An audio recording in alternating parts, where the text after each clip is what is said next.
नमस्कार साथियों, मेरा नाम गोलेंद्र पटेल है।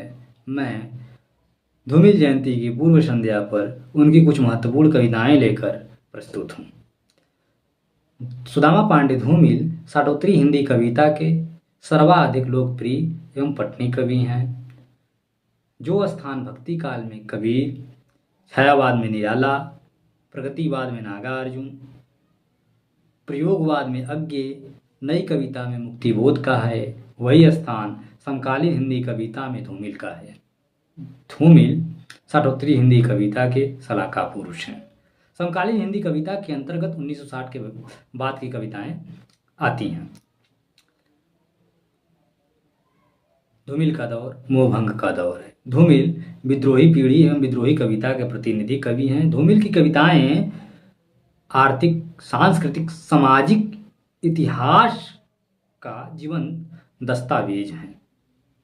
तो बिना भूमिका के हम उनकी कविताओं का पाठ शुरू करते हैं। तो पहले हम लोग पटकथा, जो उनकी एक महत्वपूर्ण लंबी कविता है, यहाँ से शुरू करते हैं। पाठ। पटकथा। पटकथा। पटकथा। पटकथा के पाठ से पूर्व हर विद्यार्थी को मुक्तिबोध की कविता अंधेरे में का पाठ कर लेना चाहिए, क्योंकि अंधेरे में और पटकथा में एक आंतरिक संबंध है। अंधेरे का वाचक जहाँ अंतर्मुखी है, वहीं पटकथा का वाचक बहिर्मुखी है। दोनों में कुछ मुहावरे, कुछ बिंब, कुछ प्रतीक समान हैं। तो चलिए, हमको तुलना नहीं करना, पाठ सीधे अपने पाठ पर आते हैं। पटकथा। जब मैं बाहर आया, मेरे हाथों में एक कविता थी और दिमाग में आंतों का एक सरे। वह काला धब्बा जो कल तक एक शब्द था, खून के अंधेरे में दवा की शीशी का ट्रेडमार्क बन गया था। औरतों के लिए गैर जरूरी होने के बाद अपनी ऊब का दूसरा समाधान ढूंढना जरूरी है, मैंने सोचा, क्योंकि शब्द और स्वाद के बीच अपनी भूख को जिंदा रखना जीभ और जांघ के स्थानिक भूगोल की वाजिब मजबूरी है। औरतों के लिए गैर जरूरी होने के बाद अपनी ऊब का दूसरा समाधान ढूंढना जरूरी है, मैंने सोचा, क्योंकि शब्द और स्वाद के बीच अपनी भूख को जिंदा रखना जीभ और जांघ के स्थानिक भूगोल की वाजिब मजबूरी है, मैंने सोचा, और संस्कार के वर्जित इलाकों में अपनी आदतों का शिकार होने से पहले ही बाहर चला आया। बाहर हवा थी, धूप थी, घास थी। मैंने कहा आज़ादी। मुझे अच्छी तरह याद है, मैंने यही कहा था। मेरी नस नस में बिजली दौड़ रही थी। उत्साह में खुद मेरा स्वर मुझे अजनबी लग रहा था। मैंने कहा आज़ादी, और दौड़ता हुआ खेतों की ओर गया। वहां कतार के कतार अनाज की अकुए फूट रहे थे। मैंने कहा, जैसे कसरत करते हुए बच्चे, तारों पर चिड़ियां चचहा रही थी। मैंने कहा, कांसे की बजती हुई घंटियां खेत की मेड़ पार करते हुए। मैंने एक बैल की पीठ थपथपाई। सड़क पर जाते हुए आदमी से कहा, बधाई बधाई बधाई। घर लौटकर मैंने सारी बत्तियां जला दी। पुरानी तस्वीरों को दीवार से उतार कर उन्हें साफ किया और फिर उन्हें दीवार पर उसी जगह टांग दिया। मैंने दरवाजे के बाहर एक पौधा लगाया और कहा, वन महोत्सव। और देर तक हवा में गर्दन उचका उचका कर लंबी लंबी सांस खींचता रहा। देर तक महसूस करता रहा कि मेरे भीतर वक्त का सामना करने के लिए औसतन जवान खून है, मगर मुझे शांति चाहिए। इसलिए खाली दरबे में एक जोड़ा कबूतर लाकर डाल दिया। गुटुरगूं गुटुरगूं गुटुरगूं, और चहकते हुए कहा, यही मेरी आस्था है, यही मेरा कानून है। इस तरह जो था उसे मैंने जी भर कर प्यार किया। इस तरह जो था उसे मैंने जी भर कर प्यार किया, और जो नहीं था उसका इंतजार किया। मैंने इंतजार किया। अब कोई बच्चा भूखा रहकर स्कूल नहीं जाएगा। अब कोई छत बारिश में नहीं टपकेगी। अब कोई आदमी कपड़ों की लाचारी में अपना नंगा चेहरा नहीं पहचानेगा। अब कोई दवा के अभाव में घुट घुट कर नहीं मरेगा। अब कोई किसी की रोटी नहीं छीनेगा, कोई किसी को नंगा नहीं करेगा। अब यह जमीन अपनी है, आसमान अपना है, जैसा पहले हुआ करता था। सूर्य हमारा सपना है। मैं इंतजार करता रहा, इंतजार करता रहा, इंतजार करता रहा।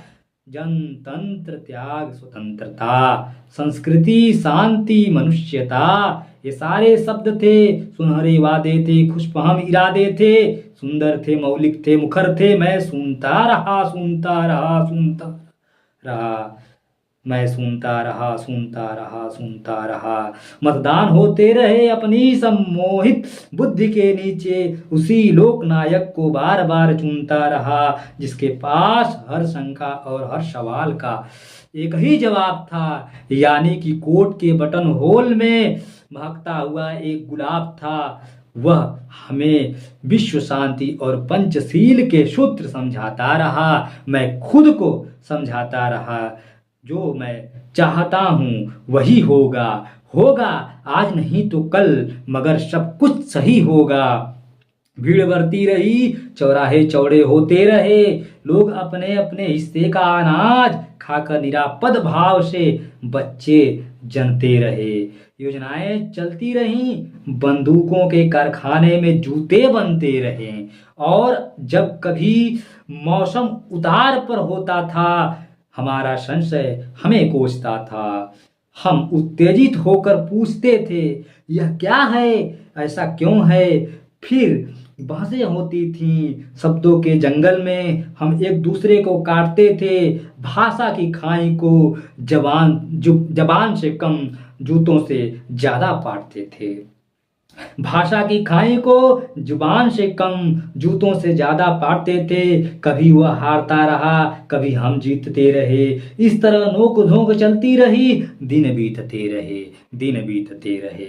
मगर एक दिन मैं स्तब्ध रह गया। मेरा सारा धीरज युद्ध की आग से पिघली हुई बर्फ में बह गया। मैंने देखा कि मैदानों में नदियों की जगह मरे हुए सांपों की केंचुले बिछी हैं।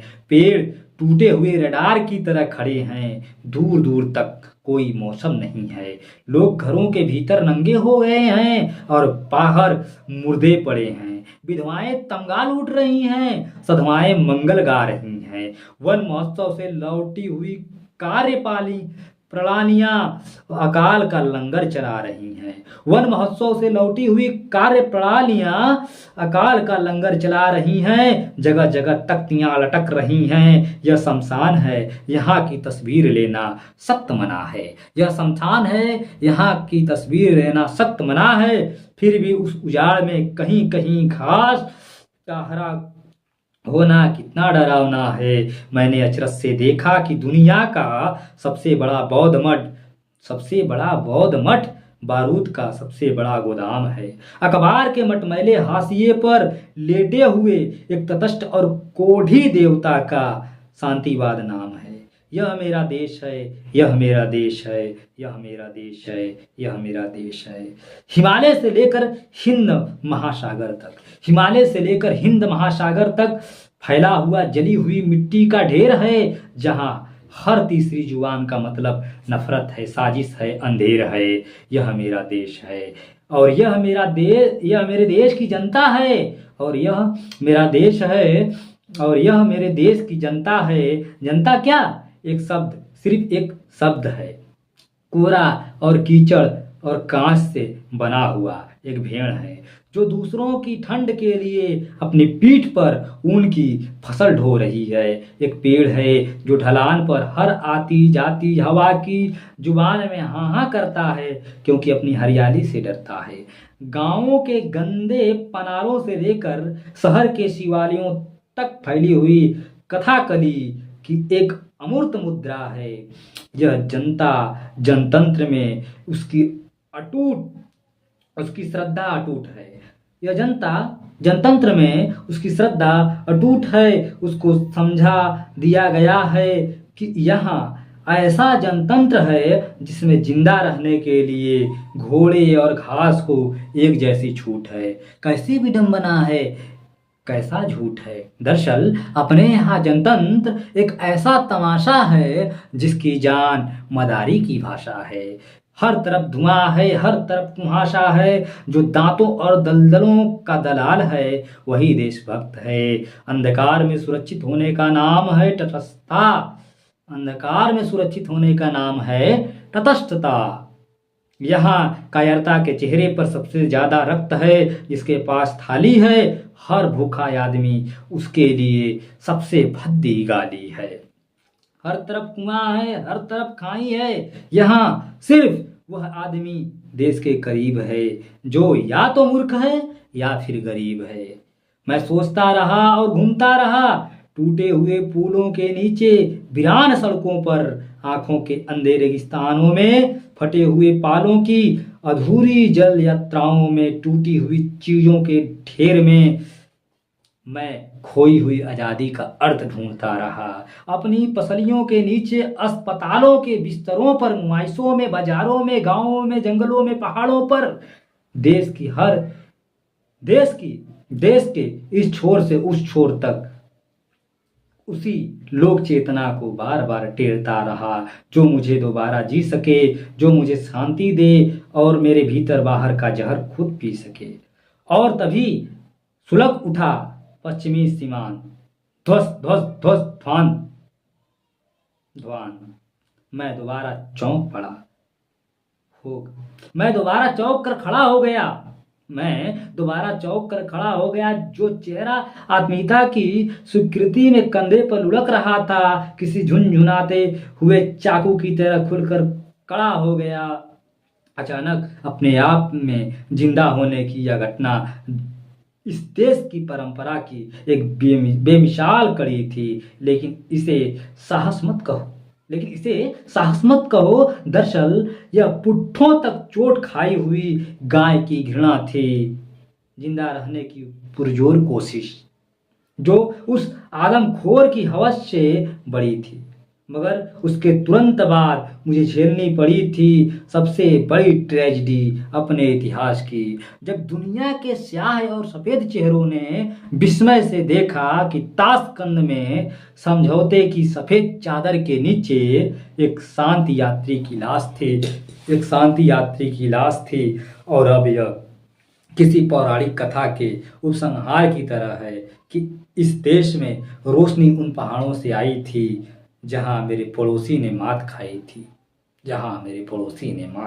थी। मगर फिर मैं वहीं चला गया अपने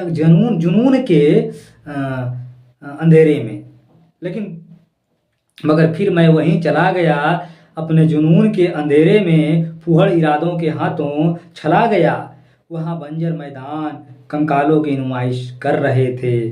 गोदाम अनाज से भरे पड़े थे। लोग भूखों मर रहे थे। मैंने महसूस किया कि मैं वक्त के एक शर्मनाक दौर से गुजर रहा हूं। अब ऐसा वक्त आ गया है जब कोई किसी का झुलसा हुआ चेहरा नहीं देखता है। अब न तो कोई किसी का खाली पेट देखता है, न थरथराती हुई टांगें, और न ढला हुआ सुर्रहीन कंधा देखता है।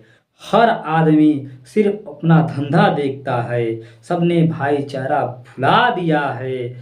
आत्मा की सरलता को मारकर मतलब के अंधेरे में एक राष्ट्रीय मुहावरे की बगल में सुला दिया है। सहानुभूति और प्यार अब ऐसा छलावा है जिसके जरिए एक आदमी दूसरे को अकेले अंधेरे में ले जाता है और उसकी पीठ में छुरा भोंक देता है, ठीक उस मोची की तरह जो चौक से गुजरते हुए देहाती को प्यार से बुलाता है और मरम्मत के नाम पर रबर के तल्ले में लोहे की 3 दर्जन फुल्लियां ठोक देता है और उसके नहीं के बावजूद झपट कर पैसा वसूलता है। गरज यह कि अपराध अपने यहाँ एक ऐसा सदाबहार फूल है जो आत्मीयता की खाद पर लाल भड़क फूलता है। मैंने देखा कि इस जनतांत्रिक जंगल में हर तरफ हत्याओं के नीचे से निकलते हैं। मैंने देखा कि इस जानतांत्रिक जंगल में हर तरफ हत्याओं के नीचे से निकलते हैं हरे हरे हाथ और पेड़ों पर पत्तों की जुबान बनकर लटक जाते हैं। वे ऐसी भाषा बोलते हैं जिसे सुनकर नागरिकता की गोधिल में घर लौटते हुए मुसाफिर अपना रास्ता भटक जाते हैं। उन्होंने किसी चीज को सही जगह नहीं रहने दिया, न संज्ञा, न विशेषण, न सर्वनाम। एक समूचा और सही वाक्य टूट कर बिखर गया। उनका व्याकरण इस देश की सिराओं में छिपे हुए कारकों का हत्यारा है। उनकी सख्त पकड़ के नीचे भूख से मरा हुआ आदमी इस मौसम का सबसे दिलचस्प विज्ञापन है और गाय सबसे सटीक नारा है। वे खेतों में भूख और शहरों में अफवाहों के पुलिंदे फेंकते हैं। देश और धर्म और नैतिकता की दुहाई देकर कुछ लोगों की सुविधा दूसरों की हाय पर सेकते हैं। वे जिसकी पीठ ठोकते हैं उसके रीढ़ की हड्डी गायब हो जाती है। वे मुस्कुराते हैं और दूसरे दूसरे की आंख में झपटी हुई प्रतिहिंसा करवट बदल कर सो जाती है। मैं देखता रहा। हर तरफ ऊप थी, संशय था, नफरत थी, मगर हर आदमी अपनी जरूरतों के आगे असहाय था। उसमें सारी चीजों को नए सिरे से बदलने की बेचैनी थी, रोष था, लेकिन उसका गुस्सा एक तथ्यहीन मिश्रण था, आग और आंसू और हाय का। इस तरह एक दिन जब मैं घूमते घूमते थक चुका था, मेरे खून में एक काली आंधी दौड़ लगा रही थी। मेरी असफलताओं में सोए हुए वहशी इरादों को झकझोर कर जगा रही थी। अचानक नींद की असंख्य परतों में डूबते हुए मैंने देखा कि मेरी उलझनों के अंधेरे में एक हमशक्ल खड़ा है। मैंने उससे पूछा, तुम कौन हो? यहाँ क्यों आए हो? तुम्हें क्या हुआ है? तुमने पहचाना नहीं? मैं हिंदुस्तान हूँ। हाँ, मैं हिंदुस्तान हूँ। वह हंसता रहा, ऐसी हंसी कि दिल दहल जाता है, कलेजा मुंह को आता है। और मैं हैरान हूँ। यहाँ आओ, मेरे पास आओ, मुझे छुओ, मुझे जियो, मेरे साथ चलो, मेरा यकीन करो, इस दलदल से बाहर निकलो। सुनो, तुम चाहे जिसे चुनो, मगर इसे नहीं, इसे बदलो। मुझे लगा आवाज जैसे किसी जलते हुए कुएं से आ रही है, एक अजीब सी प्यार भरी गुर्राहट, जैसे कोई मादा भेड़िया अपने छौने को दूध पिला रही और साथ ही किसी मेमने का सिर चबा रही है। एक अजीब सी प्यार भरी गुर्राहट, जैसे कोई मादा भेड़िया अपने छौने को दूध पिला रही है और साथ ही किसी मेमने का सिर चबा रही है। मेरा सारा जिस्म थरथरा रहा था। उसकी आवाज में असंख्य नरकों की घृणा भरी थी। वह एक एक शब्द चबा चबा कर बोल रहा था, मगर उसकी आंख गुस्से में भी हरी थी। वह कह रहा था, तुम्हारी आंखों के चकनाचूर आईनों में वक्त की बदरंग छायाएं उल्टी कर रही हैं और तुम पेड़ों की छाल गिनकर भविष्य का कार्यक्रम तैयार कर रहे हो। तुम एक ऐसी जिंदगी से गुजर रहे हो जिसमें न कोई दुख है न सुख है। तुम अपनी शापित परछाइयों से टकराकर रास्ते में रुक गए हो। तुम जो हर चीज अपने दांतों के नीचे खाने के आदी हो, चाहे वो सपना हो अथवा आजादी हो। अचानक इस तरह क्यों चूक गए हो? वह क्या है जिसने तुम्हें बर्बरों के सामने अदब से रहना सिखलाया है? वह क्या है जिसने तुम्हें बर्बरों के सामने अदब से रहना सिखलाया है? क्या यह विश्वास की कमी है? जो तुम्हारी मनचाहत बन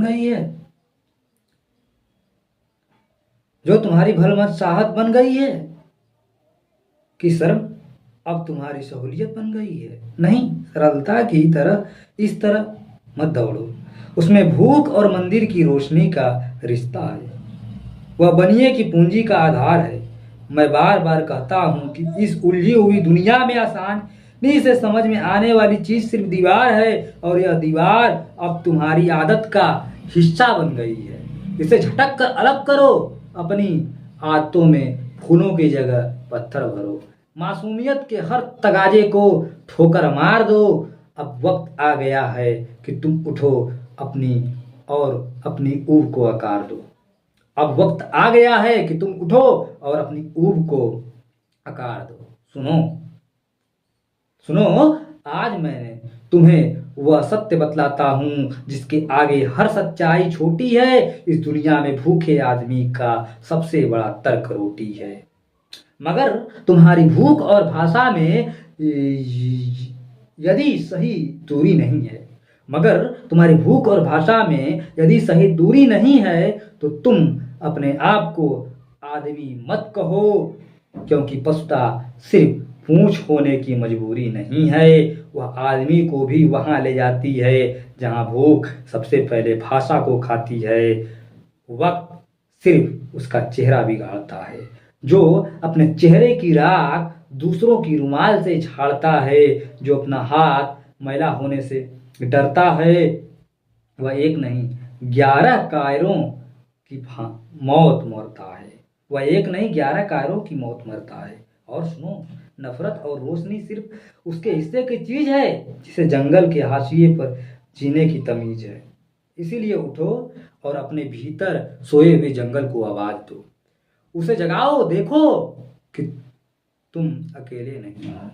उसे जगाओ और देखो कि तुम अकेले नहीं हो और न किसी के मुहताज हो। लाखों हैं जो तुम्हारे इंतजार में खड़े हैं। वहां चलो, उनका साथ दो और इस तिलिस्म का जादू उतारने में उनकी मदद करो और साबित करो कि वे सारी चीजें अंधी हो गई हैं जिनमें तुम शरीक नहीं हो।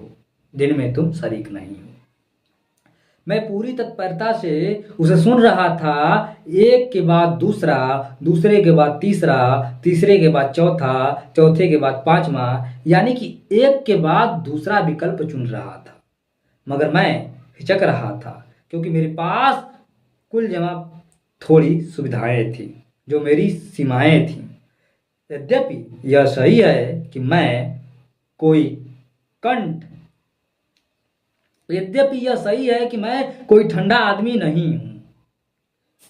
मुझ में भी आग है, मगर वह भभक कर बाहर नहीं आती क्योंकि उसके चारों तरफ चक्कर काटता हुआ एक पूंजीवादी दिमाग है जो परिवर्तन तो चाहता है मगर आहिस्ता आहिस्ता। कुछ इस तरह की चीजों की शालीनता बनी रहे, कुछ इस तरह की कांख भी ढकी रहे और विरोध में उठे हुए हाथ की मुट्ठी भी तनी रहे। कुछ इस तरह की कांख भी ढकी रहे और विरोध में उठे हुए हाथ की मुट्ठी भी तनी रहे।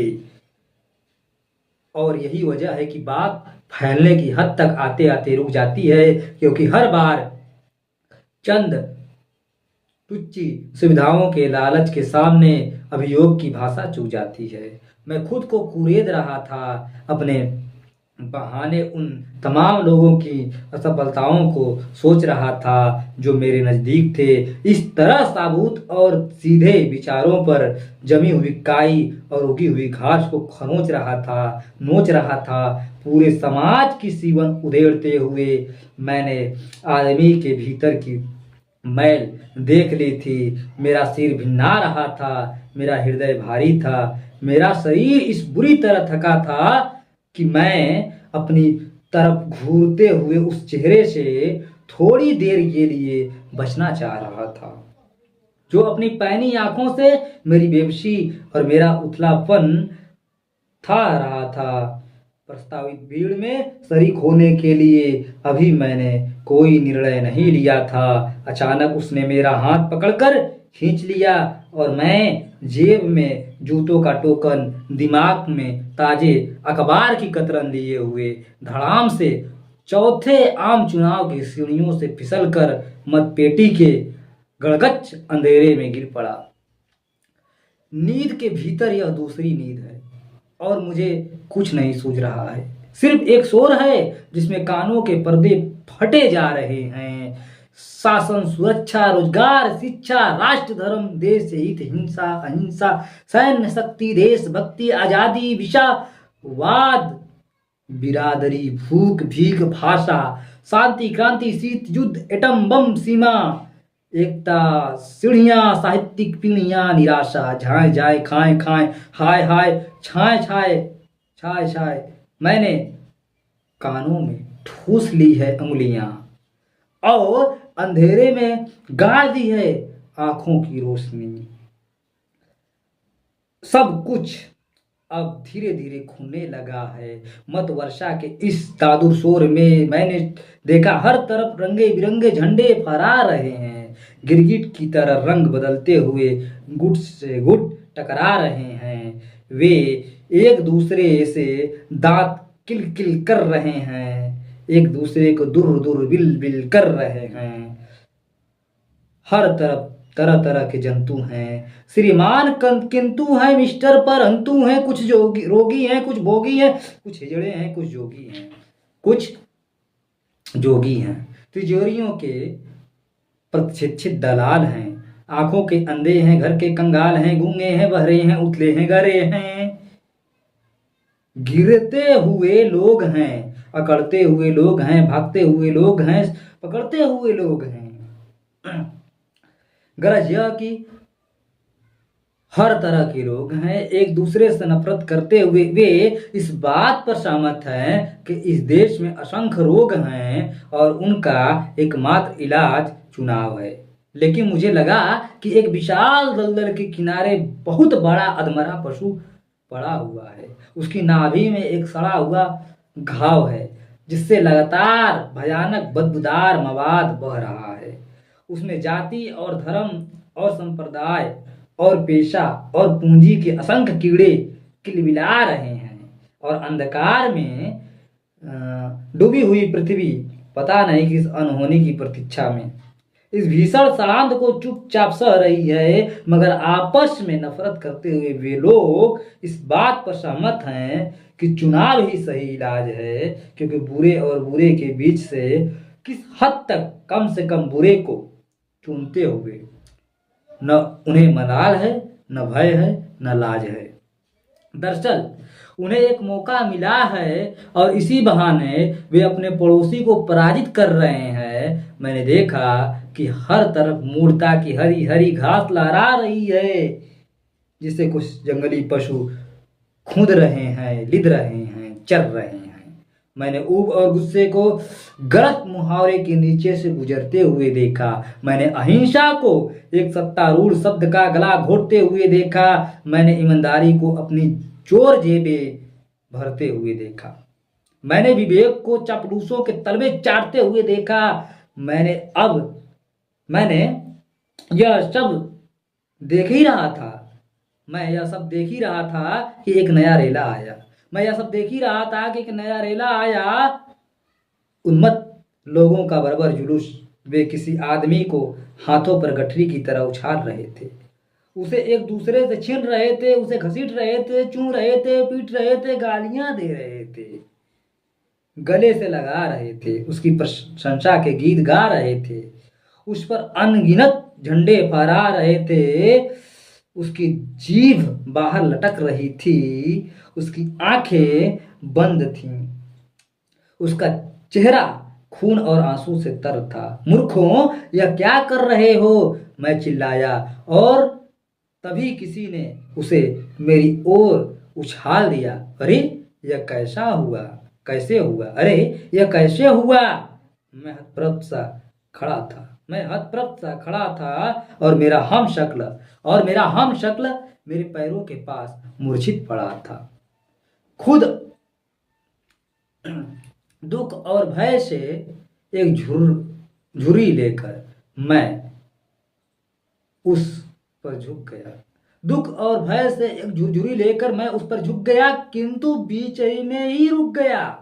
उसका हाथ ऊपर उठा था, खून और आंसू से तर चेहरा मुस्कुराया था। उसकी आंखों का हरापन उसकी आवाज में उतर आया था। दुखी मत हो, यही मेरी नियति है, मैं हिंदुस्तान हूँ। जब भी मैंने उन्हें उजाले से जोड़ा, उन्होंने मुझे इसी तरह अपमानित किया है, इसी तरह तोड़ा है, मगर समय गवाह है, मेरी बेचैनी के आगे भी रहा है, मेरी बेचैनी के आगे भी रहा है। मैंने सुना वह आहिस्ता आहिस्ता कह रहा था, मैंने सुना वह आहिस्ता आहिस्ता कह रहा है, जैसे किसी जले हुए जंगल में पानी का एक ठंडा सोता बह रहा है। घास की ताजगी भरी ऐसी आवाज है जो न किसी से खुश है न नाराज है। भूख ने उन्हें जानवर कर दिया है, संशय ने उन्हें आग्रहों से भर दिया है, फिर भी वे अपने हैं, अपने हैं, अपने हैं, जीवित भविष्य के हिंदू सुंदरतम सपने हैं। नहीं, यह मेरे लिए दुखी होने का समय नहीं है। अपने लोगों की घृणा के इस महोत्सव में मैं शापित निश्चय हूँ। मुझे किसी से भय नहीं है, मुझे किसी से भय नहीं है।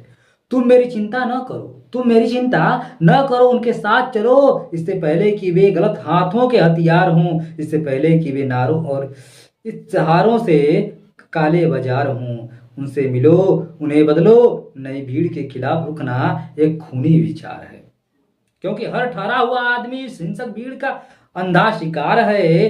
तुम मेरी चिंता मत करो, मैं हर वक्त सिर्फ एक चेहरा नहीं हूं। जहां वर्तमान अपने शिकारी उतारता है कुत्ते उतारता है, जहां वर्तमान अपने शिकारी कुत्ते उतारता है, अक्सर मैं मिट्टी का हरकत करता हुआ वह टुकड़ा हूँ। अक्सर मैं मिट्टी का हरकत करता हुआ वह टुकड़ा हूँ जो आदमी के सिराओं में बहते हुए खून को उसके सही नाम से पुकारता है। इसलिए मैं कहता हूँ, जाओ और देखो कि वे लोग।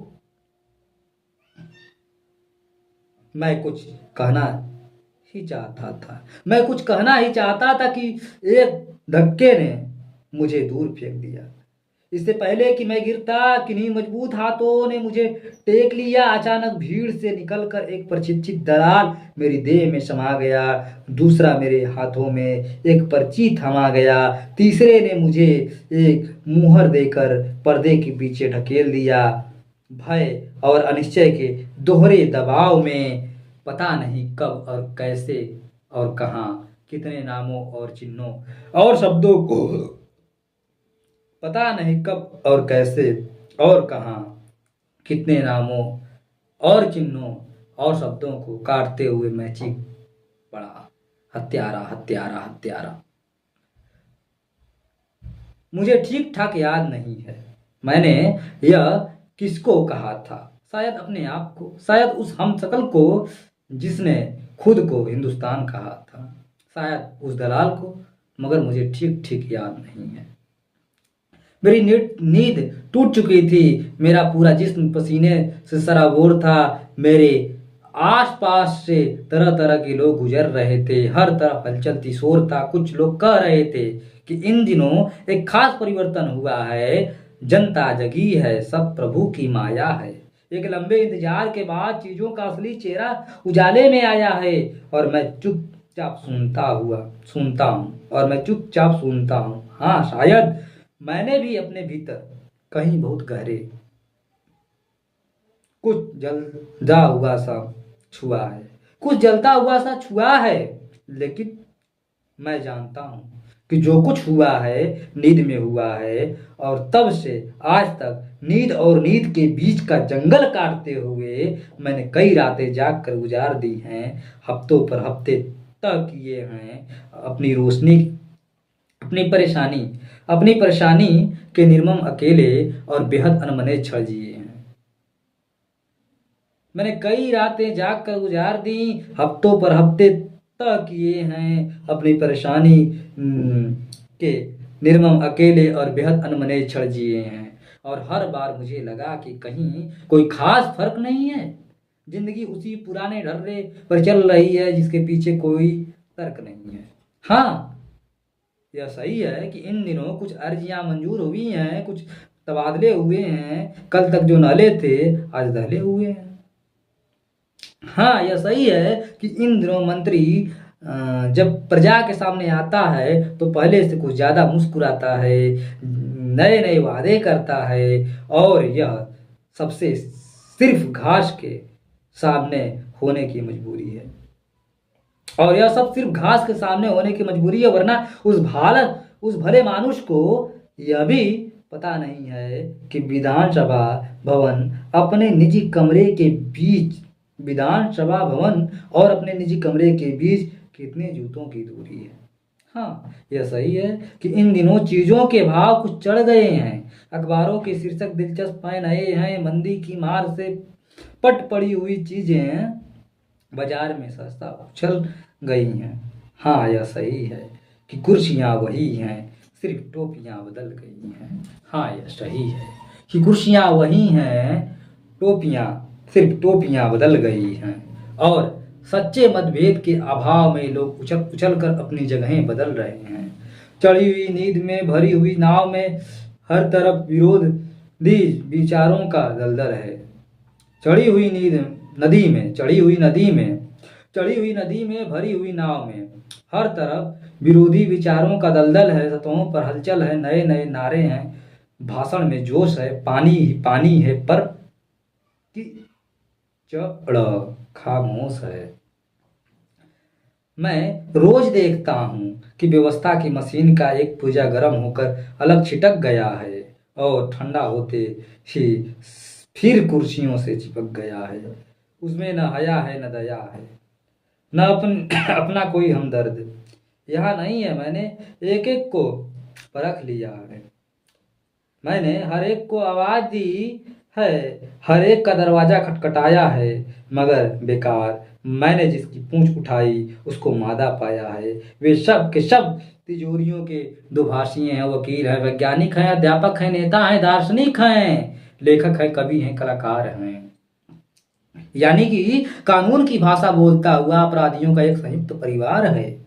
भूख और भूख की आड़ में चबाई गई चीजों का अक्स उनके दांतों पर ढूंढना बेकार है। समाजवाद उनकी जबान पर अपनी सुरक्षा का एक आधुनिक मुहावरा है। मगर मैं जानता हूं कि मेरे देश का समाजवाद माल गोदाम में लटकी हुई उन बाल्टियों की तरह है जिस पर आग लिखा है और उनमें बालू और पानी भरा है। जनता एक गाड़ी है। एक ही संविधान के नीचे भूख से रियाती हुई फैली हथेली का नाम गाय है। सॉरी, गया है, गया नहीं है, दया होना चाहिए, दया। एक ही संविधान के नीचे भूख से रियाती हुई फैली हथेली का नाम दया है और भूख में तली हुई मुट्ठी का नाम नस्लवाड़ी है। यहाँ गया नहीं, दया होना चाहिए, दया। एक ही संविधान के नीचे भूख से रियाती हुई फैली हथेली का नाम दया है और भूख में तनी हुई मुट्ठी का नाम नक्सलवाड़ी है।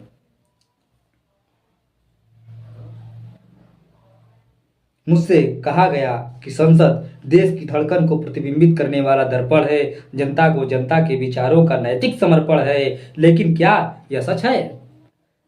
या यह सच है कि अपने यहाँ संसद तेली की वह घानी है जिसमें आधा तेल और आधा पानी है? और यदि यह सच नहीं है तो वहां एक ईमानदार आदमी को अपनी ईमानदारी का मलाल क्यों है? जिसने सत्य कह दिया उसका बुरा हाल क्यों है? मैं अक्सर अपने आप से सवाल करता हूँ जिसका मेरे पास कोई उत्तर नहीं है। और आज तक नींद और नींद के बीच का जंगल काटते हुए मैंने कई रातें जाग कर गुजार दी हैं। हफ्तों पर हफ्ते तक किए हैं ऊब के निर्मम अकेले और बेहद अनमने क्षण जिए हैं। मेरे सामने वही चिर परिचित अंधकार है, संशय की अनिश्चय ग्रस्त ठंडी मुद्राएं हैं, हर तरफ शब्द वेदी सन्नाटा है, दरिद्र की व्यथा की तरह उचाट और कूदता हुआ, घृणा में डूबा हुआ सारा का सारा देश पहले की ही तरह आज भी मेरा कारागार है। धन्यवाद। अगली कविता कौन सी?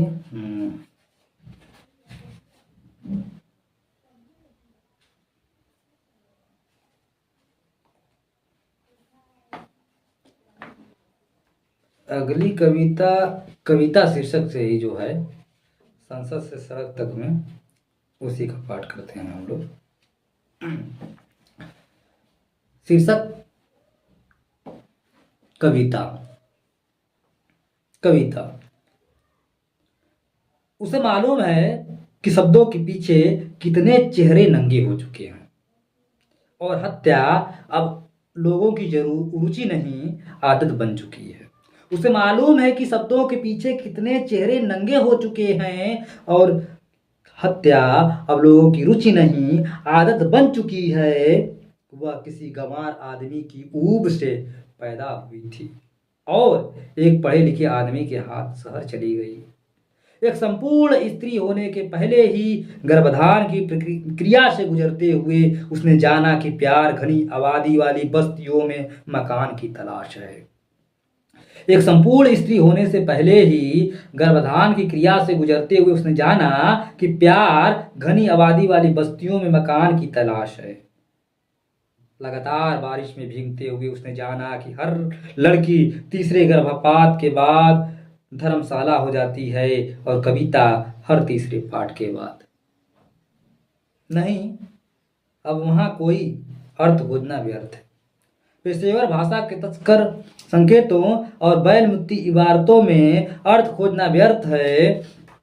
हाँ, हो सके तो बगल से गुजरते हुए आदमी से कहो, लो यह तुम्हारा चेहरा यह जुलूस के पीछे गिर पड़ा था, इस वक्त इतना ही काफी है। वह बहुत पहले ही की बात है जब कहीं किसी निर्जन में आदिम पशुता चीखती थी और सारा नगर चौंक पड़ता था। मगर अब उसे मालूम है कि कविता घेराव में किसी बौखलाए हुए आदमी का संक्षिप्त एकालाप है।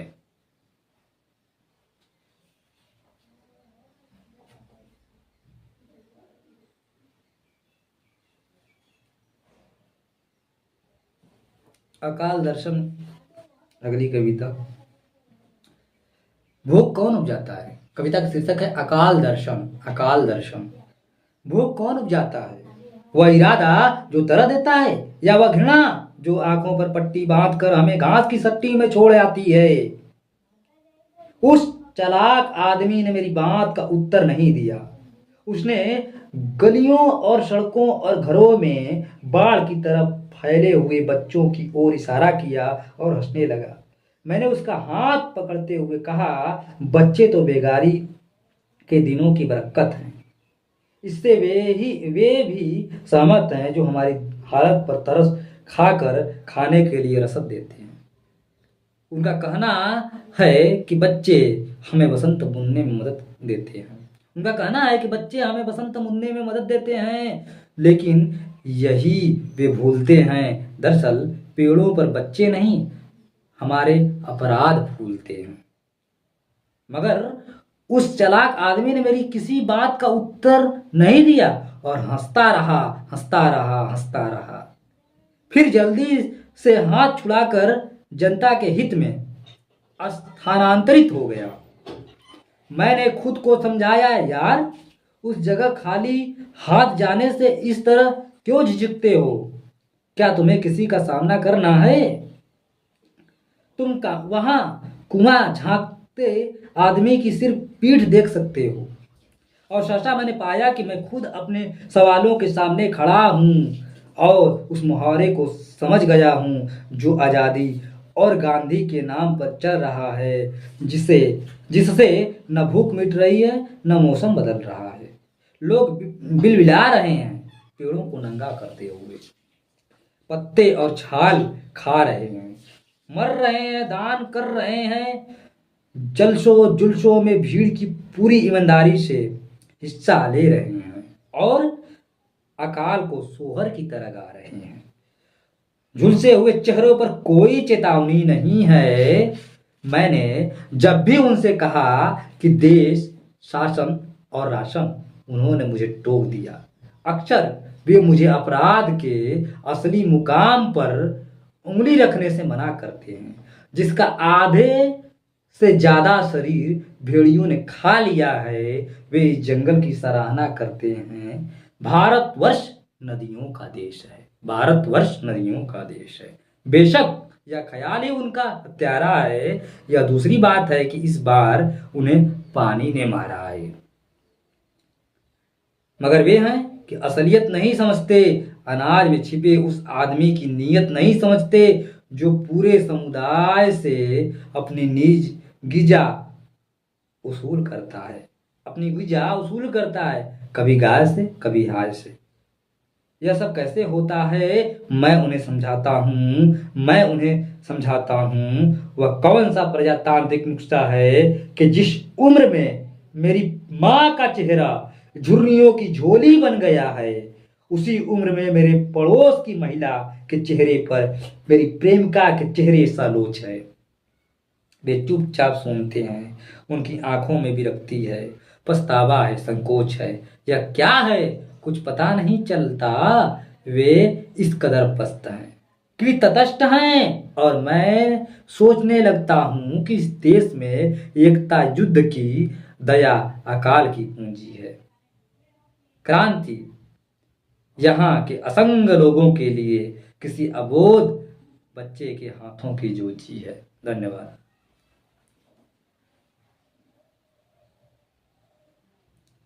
कवि 1970। अगली कविता कवि 1970। कवि 1970।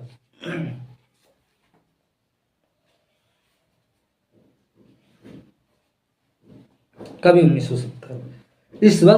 इस वक्त जबकि कान नहीं सुनते कविताएं, इस वक्त जबकि कान नहीं सुनते कविताएं, कविता पेट से सुनी जाती है।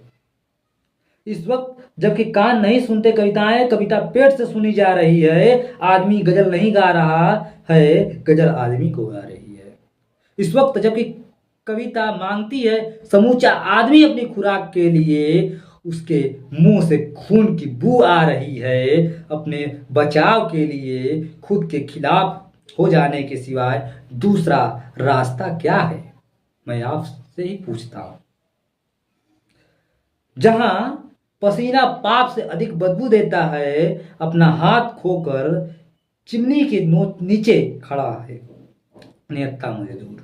अपना हाथ खोकर चिमनी के नीचे खड़ा है निहत्था मजदूर। वहां आप मुझे मजबूर क्यों करते हो? कविता में जाने से पहले मैं आपसे ही पूछता हूं, कविता में जाने से पहले मैं आपसे ही पूछता हूं। जब इससे न चोली बन सकती है न चोंगा, तब आप कहो इस ससुरी कविता को जंगल से जनता तक ढोने से क्या होगा? कविता में जाने से पहले मैं आपसे ही पूछता हूं कि जब इससे न चोली बन सकती है न चोंगा, तब आप कहो इस ससुरी कविता को जंगल से जनता तक ढोने से क्या फायदा, क्या होगा? आप जवाब दो, मैं इसका क्या करूं? तितली के पंखों में पटाखा बांध कर भाषा के हल्के में कौन सा गुल खिला दूं? जब ढेर सारे दोस्तों का गुस्सा हाशिए पर चुटकुला बन रहा है, जब ढेर सारे दोस्तों का गुस्सा चुटकुला बन रहा है, हाशिए पर चुटकुला बन रहा है, क्या मैं व्याकरण की नाक पर रुमाल रखकर निष्ठा का तुक विष्ठा से मिला दूं? क्या मैं व्याकरण के नाक पर रुमाल रखकर निष्ठा का तुक विष्ठा से मिला दूं? आप जवाब दो, आखिर मैं क्या करूं सुविधा की तहजीब से बाहर, जहां चौधरी अपना चमरौधा उतार गए हैं। कविता में वहीं कहीं नफरत का एक डरा हुआ बिंदु है। आप उसे छुओ, वह कुनमुनाएगा, वह कुनमुनाएगा। आप उसे कोचो, वह उठ खड़ा होगा। लेकिन एक जरूरतमंद चेहरे के अलावा वह धूमिल नहीं, एक डरा हुआ हिंदू है। उसके बीवी हैं, बच्चे हैं, घर हैं, अपने हिस्से का देश, ईश्वर की दी हुई गरीबी है। यह बीवी का तुक नहीं है, और सही शब्द चुनने का डर है। मैं एक डर चुनता हूं, सबसे हल्का, सबसे बारीक, सबसे मुलायम, कम अज कम, जिससे मैं खुद को बांध सकूं, जुआ तोड़कर भागते हुए शब्दों को कविता में नाद सकूं। बहरहाल मैं एक डर चुनता हूं, मगर उसे बाजार में रखने से पहले ही घर में बीमार बच्चे का फटे हुए दूध सा रोना सुनता। बच्चा क्यों रो रहा है? मैं चुपचाप उठकर रसोई घर में जाता हूँ और पूछता हूँ क्या हो रहा है।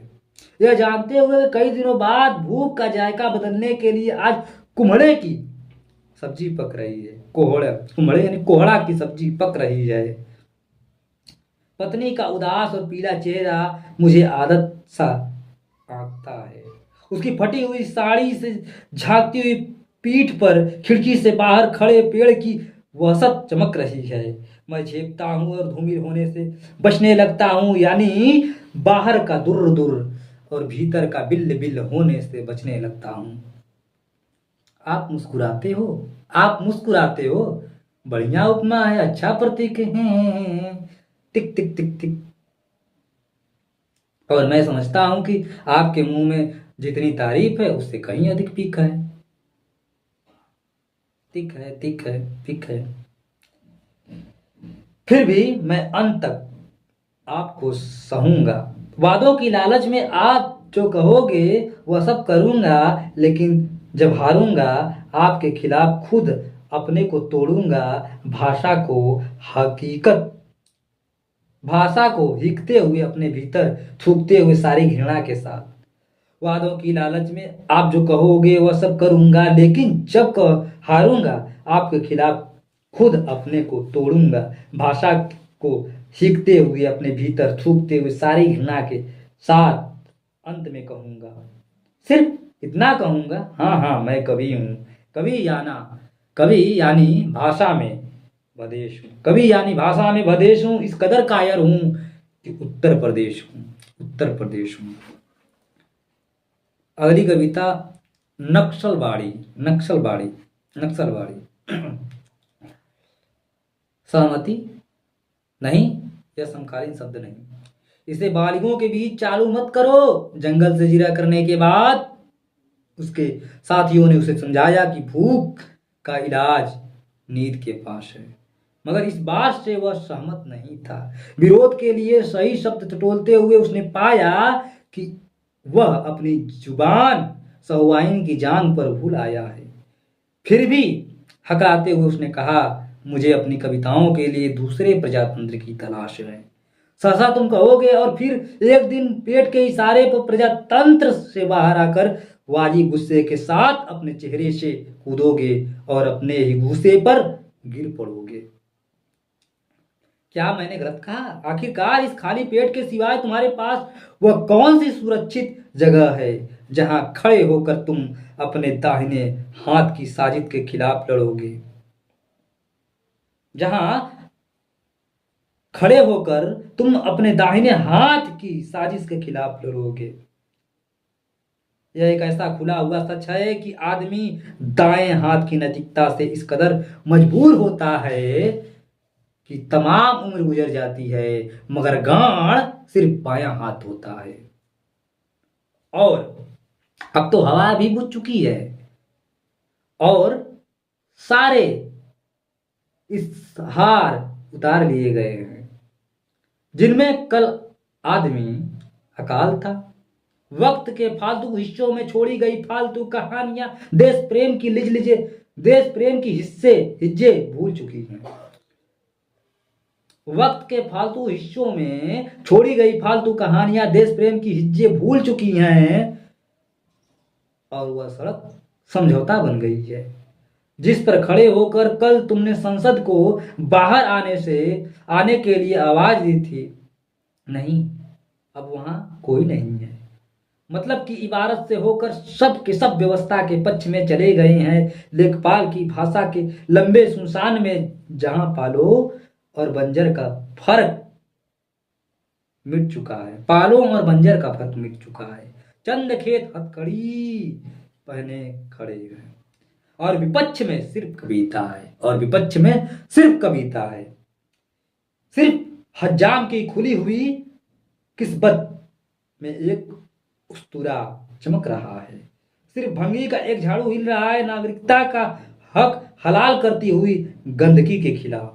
और तुम हो विपक्ष में बेकारी और नींद से परेशान। और एक जंगल है, मतदान के बाद खून में अंधेरा पछिड़ता हुआ जंगल मुखबिर है। उसकी आंखों में चमकता हुआ भाईचारा किसी भी रोज तुम्हारे चेहरे की हरियाली को बेमुरौवत चाट सकता है। खबरदार, खबरदार, उसने तुम्हारे परिवार को नफरत के उस मुकाम पर ला खड़ा किया है कि कल तुम्हारा सबसे छोटा लड़का भी तुम्हारे पड़ोसी का गला अचानक अपनी स्लेट से काट सकता है। क्या मैंने गलत कहा? आखिरकार, आखिरकार, आखिरकार। धन्यवाद।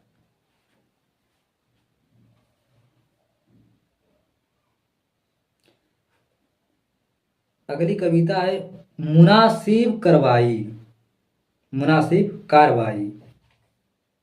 मुनासिब कार्रवाई।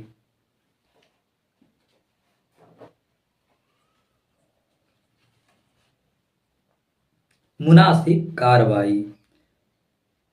अकेला कवि कटघरा होता है। अकेला कवि कटघरा होता है इससे पहले कि वह तुम्हें सिलसिले से काट कर अलग कर दे। कविता पर बहस शुरू करो और शहर को अपनी ओर झुका लो। अकेला कवि कटघरा होता है इससे पहले कि वह तुम्हें सिलसिले से काट कर अलग कर दे। कविता पर बहस शुरू करो और शहर को अपनी ओर झुका लो। यह सबूत के लिए है।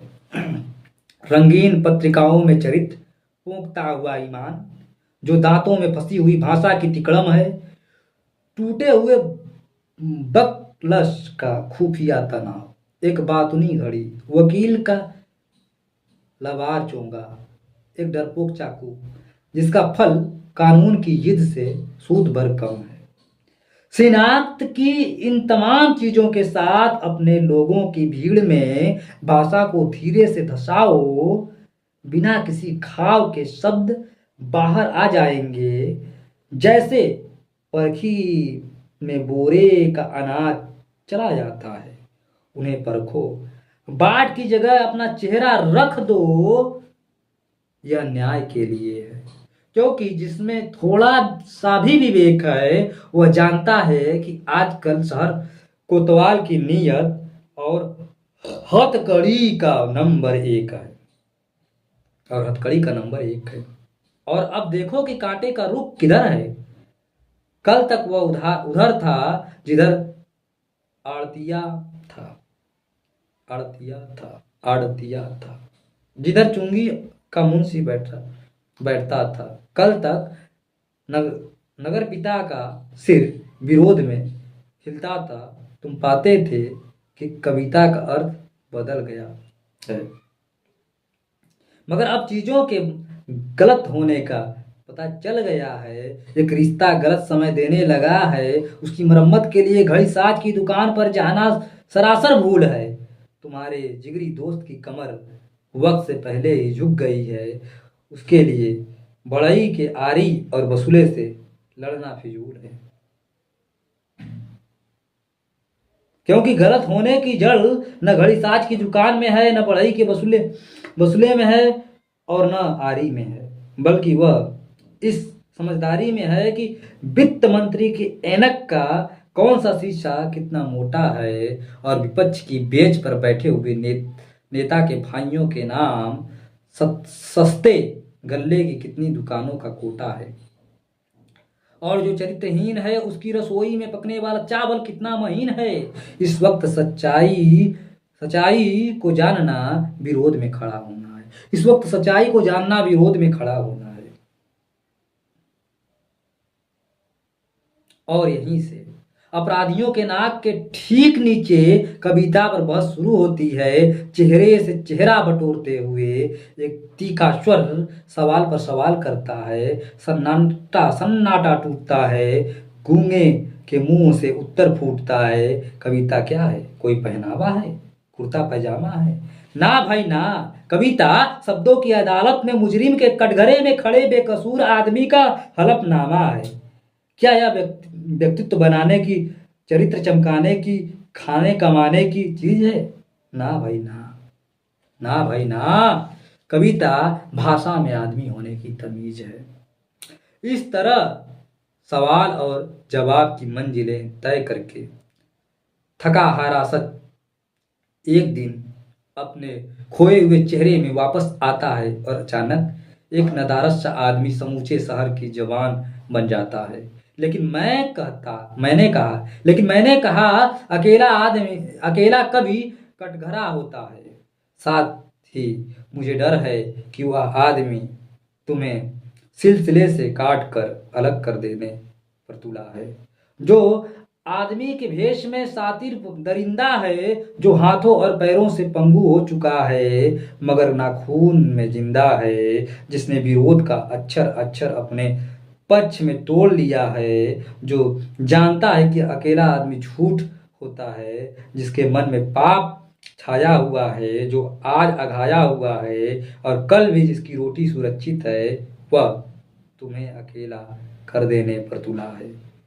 वक्त बहुत कम है, इसलिए कविता पर बहस शुरू करो और शहर को अपनी ओर झुका लो, क्योंकि असली अपराधी का नाम लेने के लिए कविता सिर्फ उतनी देर तक सुरक्षित है जितनी देर कीमा होने से पहले कसाई के ठीहे और तनी हुई गड़ासा के बीच बोटी सुरक्षित है।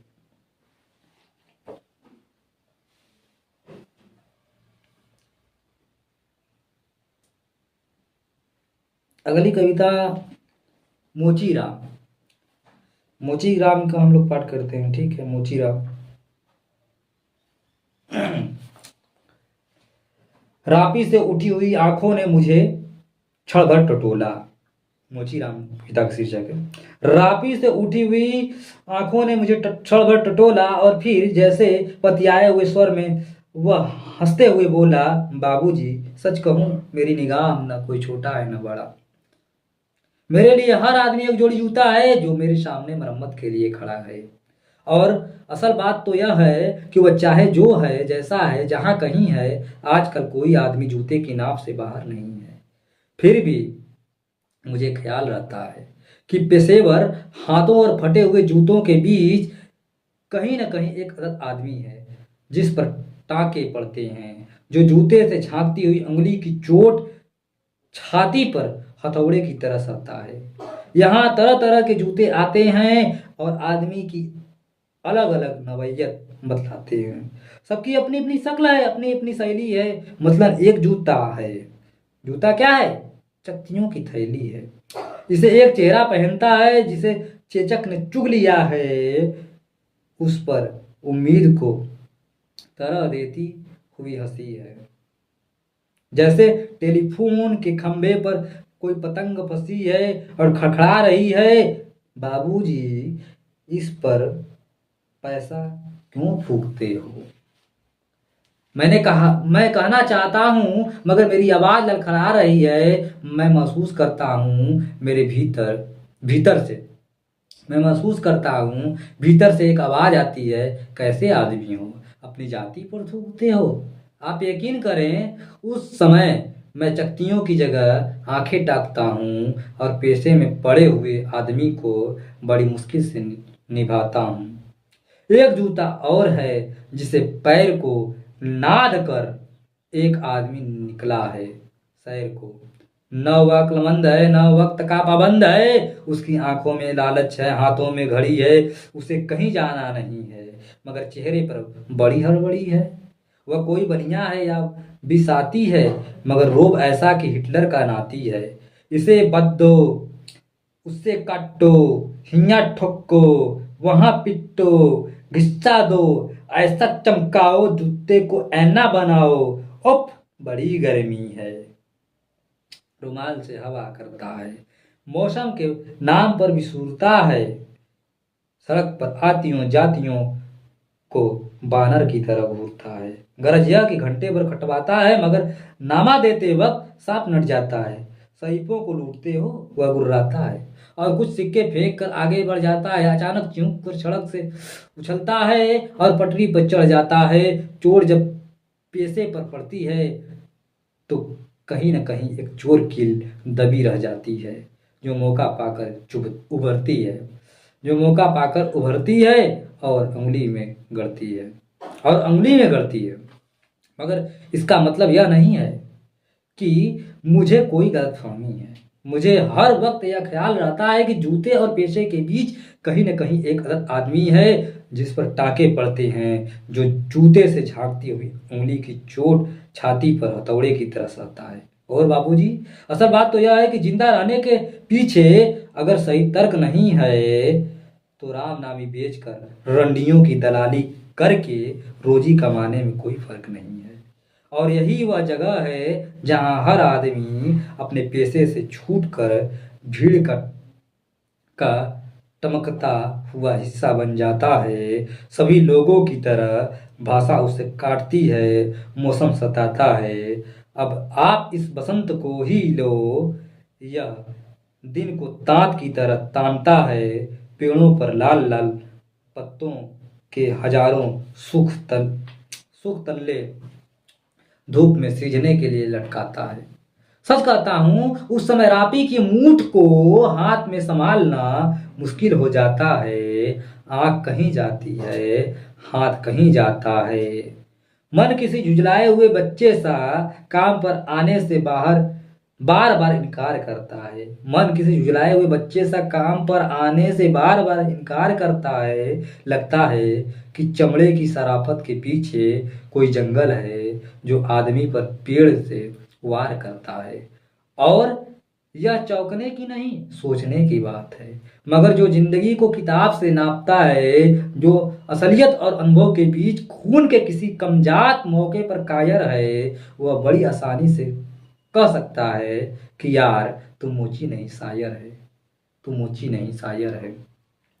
असल में वह एक दिलचस्प गलतफहमी का शिकार है, जो यह सोचता है कि पेशा एक जाति है और भाषा पर आदमी का नहीं, किसी जाति का अधिकार है।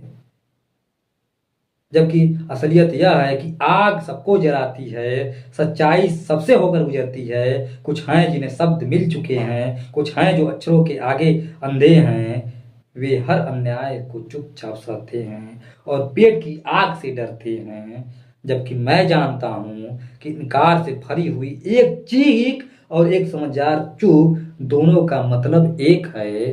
भविष्य गढ़ने में चुप और चीख अपनी अपनी जगह एक ही किस्म से अपना अपना फर्ज अदा करते हैं। धन्यवाद।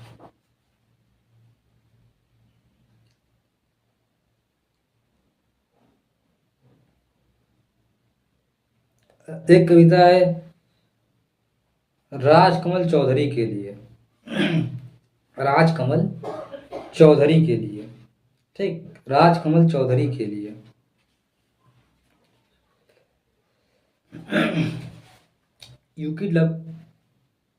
यूकेलिप्टस के दरख्त में एक भी पत्ती नहीं है। यूकेलिप्टस के दरख्त में एक भी पत्ती नहीं है, अब बरामदे में पड़ी लाश का चेहरा ढकने के लिए। राजकमल चौधरी की पंक्ति है। राजकमल चौधरी के लिए। कहीं कुछ भी नहीं है, सिर्फ उनका मानना है। इस भ्रम के साथ साथ जिसे मैंने अपनी कविता का गवाह कर लिया है, औरतें योनि की सफलता के बाद गंगा का गीत गा रही हैं। देह के अंधेरे में उड़द और अजवाइन के पौधों का सपना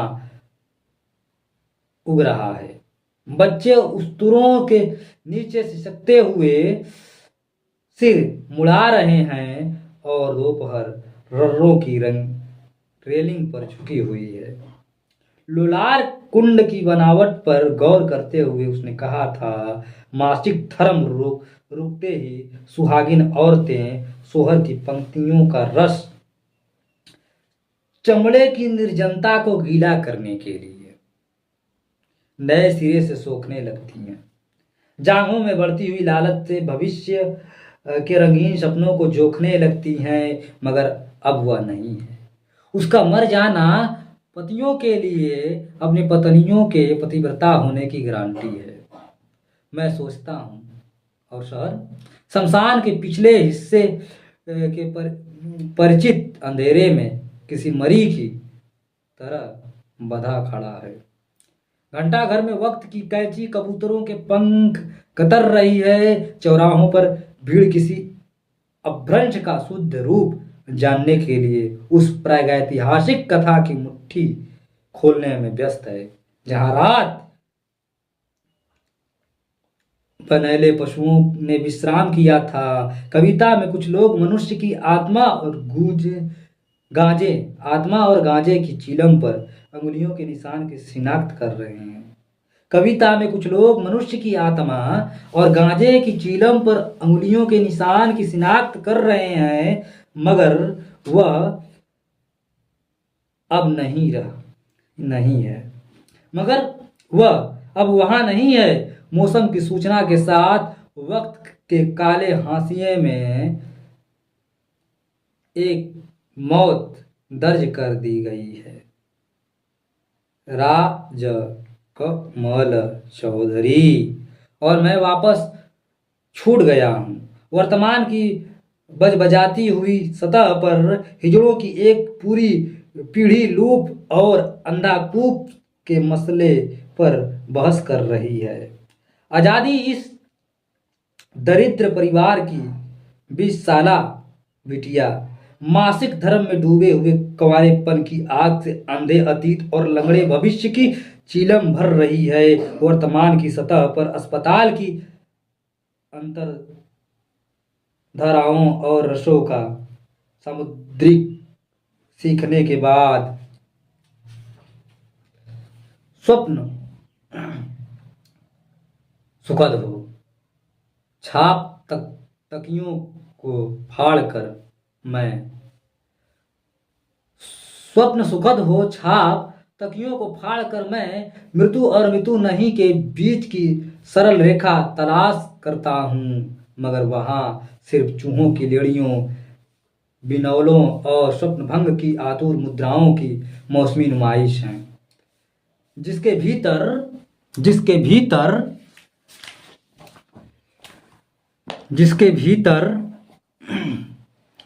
कविता किसी छूटी हुई आदत को दोहराते हुए जीने की गुंजाइश है। किसी छूटी हुई आदत को दोहराते हुए जीने की गुंजाइश है। और अंधकार जिसने चीजों को आसान कर दिया है, मेरे देखते ही देखते उसकी तस्वीर के नीचे स्वर्गीय लिखकर फूलदान की बगल में बुद्धिमानों का अंधापन और अंधों का विवेक मापने के लिए सफेद फालतू बिल्ली अपने पंजों के नीचे से कुछ सब काढ़ कर रख देती है। अचानक सड़कें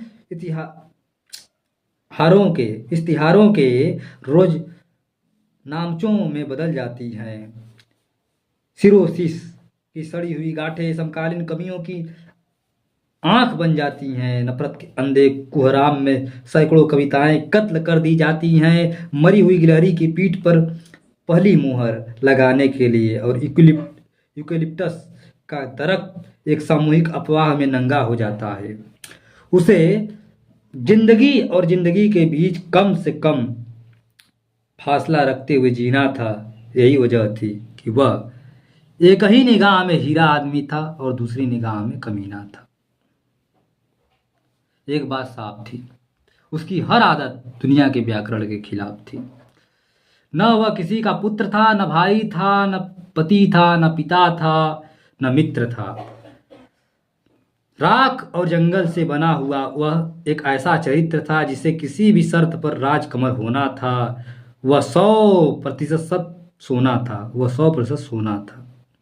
ऐसा मैं नहीं कहूँगा, मगर यह तय है कि उसकी शक्तियत घास थी। वह जलते हुए मकान के नीचे हरा था। एक मतलबी आदमी जो अपनी ज़रूरतों में निहायत खरा था। उसे जंगल में पेड़ की तलाश थी। उसके पास शराब और गांजा और शहनाई और औरतों के दिलफरेब किस्से थे, मगर ये सब सिर्फ उन पर्दों के हिस्से थे जिनकी आड़ में बैठकर वह कविता बुनता था। अपनी वासनाओं के अंधेरे में वह खोया हुआ देश था। जीभ और जांग के चालू भूगोल से अलग हटकर उसकी कविता एक ऐसी भाषा है जिसमें कहीं भी लेकिन शायद अगर नहीं है। उसके लिए हम इत्मीनान से कह सकते हैं कि वह एक ऐसा आदमी था जिसका मरना कविता से बाहर नहीं है। सैकड़ों आवाजें हैं जिनके इर्द गिर्द बैठकर चाय घरों में मेरे दोस्त अगली सभा का कार्यक्रम तैयार कर रहे हैं। एक नए कोरस की धुन और मौत की रोशनी में चमकने का साहस, खोए हुए आदमी की हुलिया का इश्तिहार इश्तिहार और एक रंगीन खाली बोतल, 3 दर्जन कागों की चुप्पी और एक काला रिबन, औसत दर्जे की टेप रिकॉर्डिंग मशीन और बच्चों के खेलने की विलायती पिस्तौल का देसी मॉडल। मेरे दोस्त चाय घरों में अगली लोकसभा का कार्यक्रम तैयार कर रहे हैं, मगर मैं उनमें शरीक नहीं होना चाहता। मैं कविताओं में उनका पीछा करना चाहता हूँ, इसके पहले कि वे उसे किसी संख्या में या व्याकरण की किसी अपाहिज धारणा में बदल दें। मैं उन तमाम चुनौतियों के लिए खुद को तैयार करना चाहता हूँ जिसका सामना करने के लिए 36 साल तक वह आदमी अंधी गलियों में नफरत का दरवाजा खटखटाकर कैंचियों की दलाली करता रहा। 36 साल तक गुप्त रोगों के इलाज की जड़ी ढूंढता रहा, वेश्याओं और गजेड़ियों के नींद भरे जंगल में। अपनी रुकी हुई किडनी के अंधे दरवाजे में हाथ डालकर कविताओं में बेलौर शब्द फेंकता रहा और अंत में अपने लिए सही टोपियों का चुनाव न कर सकने की हालत में बौखलाकर अघोरियों की संगत में बैठ गया। मगर नहीं, अंधेरे घाटों पर बधी हुई नावों को अदृश्य द्वीपों की ओर खोलकर कल उसे लोगों ने गांव की तरफ जाते हुए देखा था। उसके पैर और तमान की कीचड़ से लथपथ थे, उसकी पीठ झुकी हुई थी, उसके चेहरे पर अनुभव की गहरी खराश थी। पूरा का पूरा यह युद्ध काव्य मैंने गलत किया है। मैंने इस कमरे को समझकर जहादी बेड़ों का बंदरगाह इस अकाल बेला में जम्बूद्वीप के प्रारंभ से ही यह अंधकार बन गया था। हमारा अंतरंग संस्कार बार बार उसकी कविताओं में बवासीर की गांठ की तरह शब्द लहू उगलते और बार बार मेरे भीतर टूटता है, मुझे तैयार करता है चुनौतियों के सामने। उसका मरना मुझे जीने का सही कारण देता है, जबकि वे यानी कि मेरे दोस्त पहियों और पांडुलिपियों की रॉयल्टी तय करने की होड़ में यह नहीं जानते कि वह फूलदानों, मछलियों, अंधेरों और कविताओं को कौन सा अर्थ देने के लिए किस जंगल, किस समुद्र, किस शहर के अंधेरे में जाकर गायब हो गया। उन्हें सिर्फ उसे एक जलते हुए मकान की 36वीं खिड़की से हवा में फांदते हुए देखा है। उन्होंने सिर्फ उसे एक जलते हुए मकान की 36वीं खिड़की से हवा में फांदते हुए देखा है। हवा में फांदते हुए देखा है। अगली कविता कौन सी है?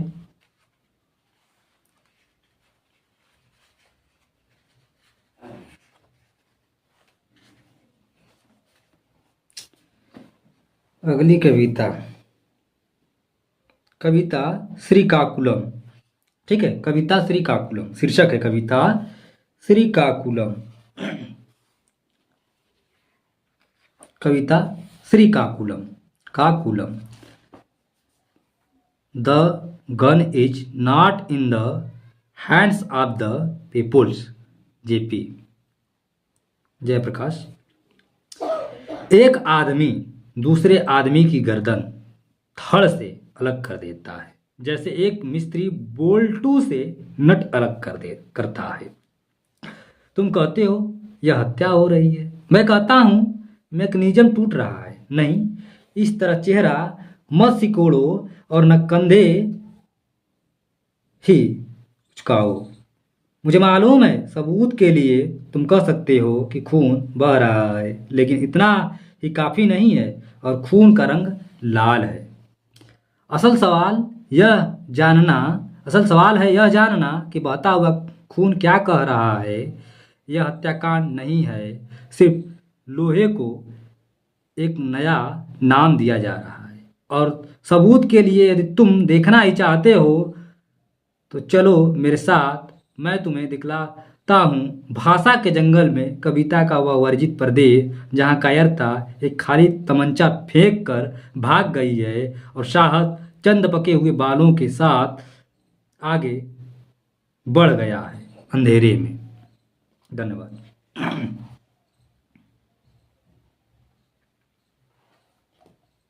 अगली कविता है रोटी और संसद। रोटी और संसद।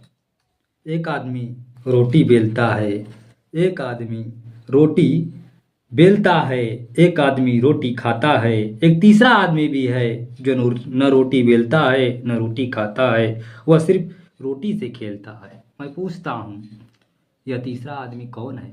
मेरे देश की संसद मौन है, मेरे देश की संसद मौन है।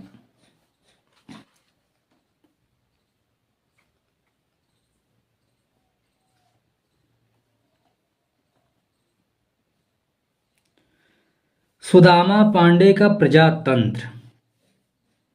नहीं, इसे नहीं पढ़ेंगे। लोहसाएं कविता हम लोग पढ़ते हैं। लोहसाएं,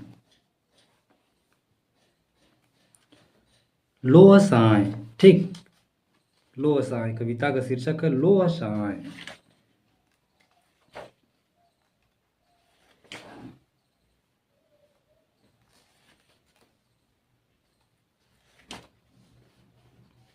लोहसाएं। ठेलू ठिये पर जाता है और जुगाड़ जमाता है, काटा कांटे पर फिट हो रहा है, कील से किल भिड़ रहा है, नसूद भर इधर नसूद भर उधर, यह रहा कमासुत हथौड़ा।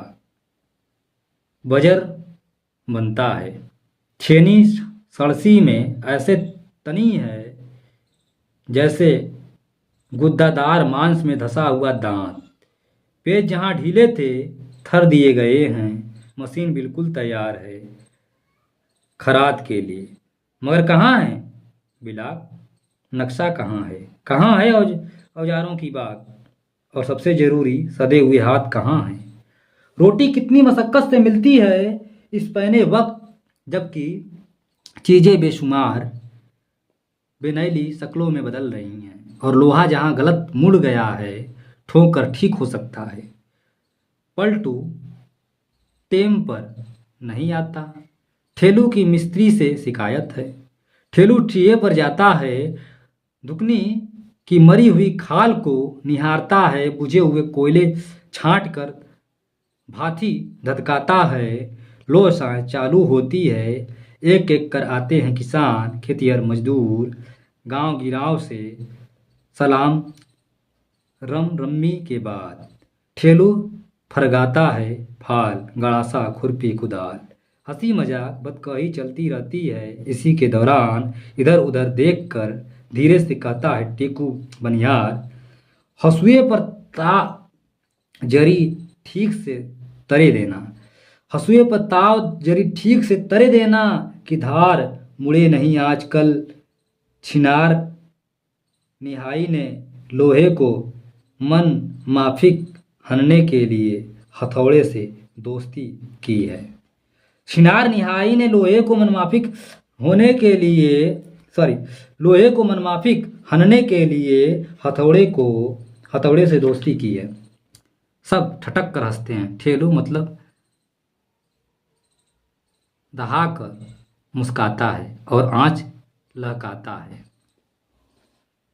और आँच लहकाता है। कविता का शीर्षक है पत्नी। पत्नी कड़वी है मीठी है, पानी का ठंडा गिलास है अंगठी है, गफलत की अच्छी है बुरी है, तेज हरी छुरी है, गुदगुदी रसोई की और बिस्तर की झुरझुरी है। धन्यवाद साथियों, आप लोगों ने शुरू से अंत तक सुना, इसके लिए बहुत बहुत धन्यवाद। सभी दृष्टिबाधित एवं दिव्यांग साथियों को यह वीडियो या रिकॉर्डिंग उन तक पहुँचाएँ। बहुत बहुत धन्यवाद, आभार।